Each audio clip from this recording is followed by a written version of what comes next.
was going back 2 years and this existed, because it exists right now, this would be the biggest thing for getting into professional work, because it's so small. You're comfortable flying this anywhere. I mean, you could fly this in your house and dive downstairs. So it's so easy. But then, I mean, you can go a step from there. This is another really easy rig.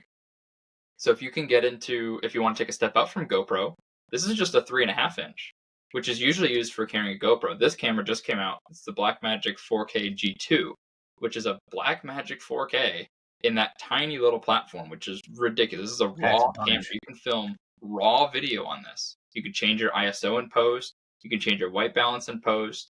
And like, this is for movies almost. It's lower budget movies, lower budget commercials will use this. And I mean, this rig, I just flew it through, for the first time, I flew it through Vast Manufacturing, which is a partner of SpaceX. That was for Sky Candy Studios, and I flew this through CNC machines. I was flying it through. It was so crazy, the amount of, like, this thing is crazy. Brand new kind of setup that this is pretty much, I'm pretty sure this is the only one that is like this. There may be other people that are doing stuff now that I've posted stuff about it, but it's just crazy that this is possible. But before that, it was a 4-inch with a Blackmagic. So this is actually a Blackmagic 6K. I have a 4K as well, but I now don't need the 4K because I have the smaller rig.